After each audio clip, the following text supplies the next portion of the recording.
അടിച്ചു കയറിപ്പോ മെയ് 31 മുതൽ ശനി ഞായർ ദിവസങ്ങളിൽ വൈകുന്നേരം 6 മണിക്ക്. അങ്ങനാണെങ്കിൽ എനിക്കിട്ട് പെരുക്കിയതും അവള് തന്നെ ആയിരിക്കും.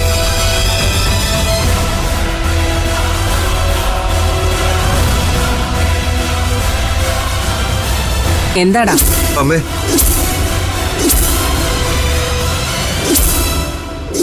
ഞാൻ നേരത്തെ നിന്നോട് പറഞ്ഞതാ കള്ളും കുടിച്ചോണ്ട് ആ വീട്ടിലേക്ക് ചെല്ലരുതെന്ന്. ഇപ്പൊ ഇത് രണ്ടാമത്തെ അനുഭവം. ആദ്യം നിന്റെ തലയ്ക്ക് വെളിവ് വരട്ടെ, എന്നിട്ട് കാര്യങ്ങൾ ആലോചിച്ച് ചെയ്യാം. അവരിങ്ങോട്ട് കളിക്കുന്ന കളി തന്നെ നമുക്ക് തിരിച്ചു കളിക്കാം. തൽക്കാലം ഈ വിവരം നീ മറ്റാരോടും പറയണ്ട. പാർവതിയോടും വിലാസിനിയോടും ഒന്നും.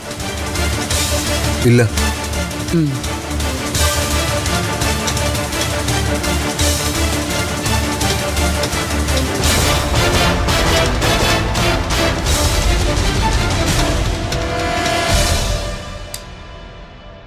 സീത എന്നെ ഒന്ന് മനസ്സിലാക്ക്. നിന്റെ ഭർത്താവിന്റെ മരണത്തിൽ എനിക്ക് യാതൊരു പങ്കുമില്ല. ഞാനത് വിശ്വസിക്കണം അല്ലേ? നിങ്ങളുടെ സർവീസിന്റെ പീക്ക് ടൈമിൽ നിങ്ങൾക്കൊപ്പം നിന്ന ആളാ ഞാൻ. ആ എന്നെയാ നിങ്ങൾ ചതിച്ചത്. നിങ്ങൾ എന്നോട് പറഞ്ഞ കഥകളും തന്ന മോഹങ്ങളും ഓരോന്നോരോന്നായിട്ട് ഞാൻ ഓർമ്മിപ്പിക്കണോ? നിങ്ങളോട് പകരം ചോദിക്കാൻ ഒരവസരത്തിനായി ഞാൻ കാത്തിരിക്കുമായിരുന്നു. എന്റെ ഭർത്താവ് ശിവസുബ്രഹ്മണ്യം ഒരു കയറിൽ തൂങ്ങിയാടുമ്പോ ദേ അച്ഛൻ മഞ്ഞ കയറിൽ തൂങ്ങിയാടുന്നു എന്ന് പറഞ്ഞ് കൈകൊട്ടി ചിരിച്ച ഒരു 4 വയസ്സുകാരിയുണ്ട്, എന്റെ മകൾ. തങ്കച്ചി തുടങ്ങി വെച്ച ഈ പോരാട്ടം മുന്നിൽ നിന്ന് നയിക്കാനും നിങ്ങൾ അടിയറവ് പറയിക്കാനും അവൾ വരും. അത് വേണ്ടെങ്കിൽ മുഴുവൻ സാമ്രാജ്യവും സൈന്യവും ഈ തങ്കച്ചിക്ക് മുന്നിൽ അടിയറവ് വയ്ക്കുക. നിങ്ങളുടെ വലങ്കൈ സ്വാമി അണ്ണനോടും കൂടി പറഞ്ഞേക്ക്. ഈ കാര്യത്തിൽ ഇനി സംസാരമില്ല.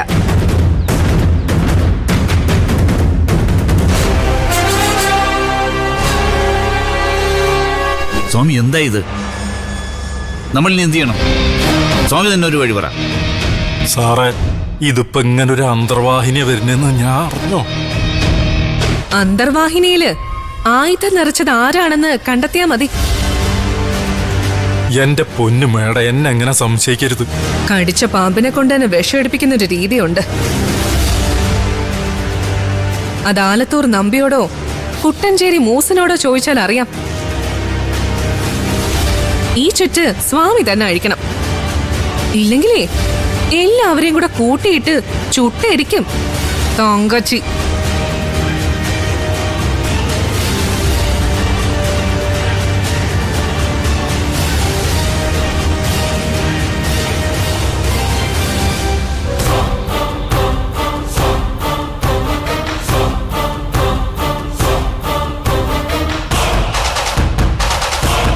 സ്വാമി എണ്ണം കാണുമെന്ന് പറഞ്ഞേ പാഞ്ഞു വരുന്നുണ്ട്. വരട്ടെ. ഡോക്ടർ ജയശങ്കറിന്റെ ദൂതുമായിട്ടല്ലേ? എനിക്ക് മനസ്സിലാവും.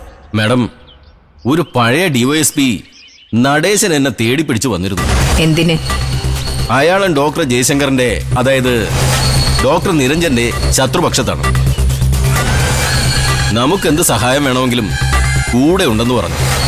എതിർനിരയില് ആരൊക്കെ ഉണ്ടെന്ന് പട്ടേരി എണ്ണ എടുത്തോ? ഡോക്ടർ ജയശങ്കറിന് ഒരുപാട് ശത്രുക്കളുണ്ട്, പ്രൊഫഷണൽ രംഗത്തും അല്ലാതെ.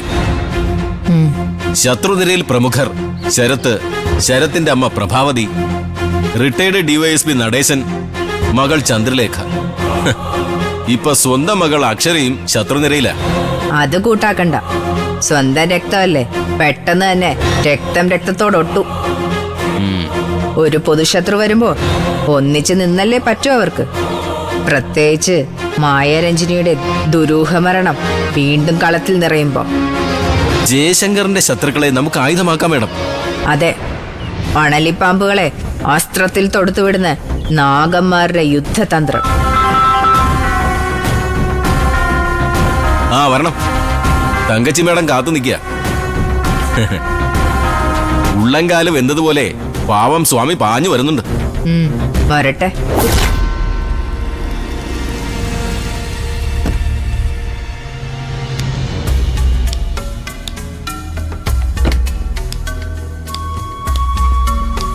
എന്തിനാ സ്വാമിയണ്ണ പാഞ്ഞു വന്നത്? എന്ത് പറയുന്നു സ്വാമിയണ്ണന്റെ ഡോക്ടർ ജയശങ്കർ സാർ? സാറിനോട് ഇത്തിരി ദയവ് കാണിക്കണം. ജീവജലവും ജീവശ്വാസവുമായിരുന്നു സാറിന് ഇവിടുന്ന് കിട്ടിയ പണം. പലിശ തരും, സാവകാശം വേണം. പിന്നെ പക, വൈരാഗ്യം, പ്രതികാരം അത് ഒഴിവാക്കണം. 3 മാസം, 3 മാസത്തിനകം എന്റെ മുതൽ ഞാൻ പറയുന്നത്ര പലിശയും ചേർത്ത് എനിക്ക് തിരികെ കിട്ടിയില്ലെങ്കിൽ ഡോക്ടർ ജയശങ്കറിന്റെ വീട് ഞാൻ സീസ് ചെയ്യും. എന്നിട്ട് ഞാനും എന്റെ മോളും അവിടെ വന്ന് താമസം തുടങ്ങും. എനിക്ക് വേണ്ടാന്ന് തോന്നുമ്പോ തെരുവ് നായ്ക്കളുടെ ഷെൽട്ടർ ആക്കും. മാഡം, ചിലതൊക്കെ മറക്കുന്നതും പൊറുക്കുന്നതൊക്കെ നല്ല കാര്യല്ലേ? ഭഗവാനെ ഓർത്ത്. ഭഗവാന്റെ കയ്യിന്ന് കവറിംഗ് ലെറ്റർ വാങ്ങിയിട്ടാ തങ്കച്ചി കളത്തിലിറങ്ങിയിരിക്കുന്നത്. സഹായിക്ക, ഒപ്പം നിൽക്കാന്നൊക്കെ ഉറപ്പ് പറഞ്ഞിട്ട് ഇപ്പൊ എങ്ങനെ പറഞ്ഞ? ഇക്കാര്യത്തിൽ നമ്മുടെ പ്രധാനമന്ത്രി ശത്രുവിനോട് പറഞ്ഞ വാചകമേ എനിക്ക് പറയാനുള്ളൂ.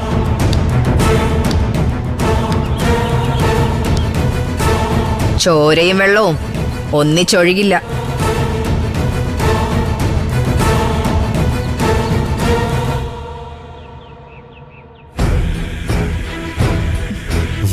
എന്താടി ദേവികെ, ഭയങ്കര സന്തോഷത്തിലാണല്ലോ. അതേടാ, നിന്റെ പതനം ഇങ്ങ് അടുത്ത് വരുമല്ലേ, അതിന്റെ ഒരു സന്തോഷം ഇല്ലാതിരിക്കോ? നീ എന്താടി എന്നെ പറ്റി കരുതിയത്?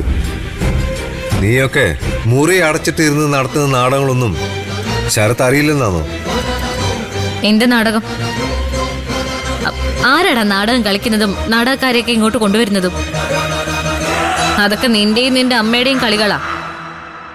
ദേവിക നേർക്ക് നേരെ നിന്നേ കളിക്കൂ. എടി, അധികം വിളയല്ലേ, അതും ഈ ശരത്തിന്റെ മുന്നില്. നീ നിത്യെ താങ്ങി എഴുന്നേൽപ്പിക്കുന്നതും പിടിച്ചു നടത്തുന്നതൊക്കെ ഞാൻ കണ്ടടി. ഇനി നീ ഒന്നും ഒളിക്കണ്ട. ഓ, അതായിരുന്നോ? അതിനിപ്പോ എന്താ? നീ പിന്നെ എന്താ വിചാരിച്ചേ? നിത്യ ഉള്ള കാലം മൊത്തം ഇങ്ങനെ ഒരേ കിടപ്പ് കിടക്കുന്നോ? അങ്ങനെ കിടന്നിരുന്നെങ്കിൽ അവക്ക് കുറച്ചുകൂടെ ആയുസ് ചേർത്ത് നീട്ടിക്കൊടുത്തേനെ. പക്ഷെ എന്ത് ചെയ്യാനാ, വിധി. അതെ, വിധിയാടാ. അതുകൊണ്ടാണല്ലോ താങ്ങി നടക്കാനും നാവനക്കാനും പറ്റിയിട്ടും നിത്യയ്ക്ക് കഴിഞ്ഞ കാര്യങ്ങളൊന്നും ഓർമ്മയില്ലാത്തത്.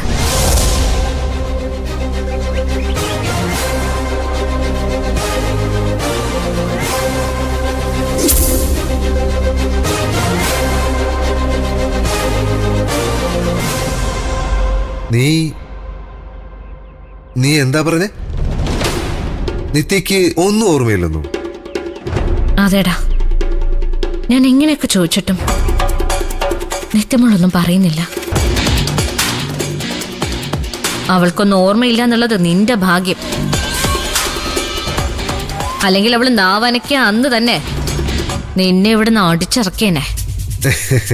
എടി ദേവികേ, അതാടി ശരത്തിന്റെ ജാതകം.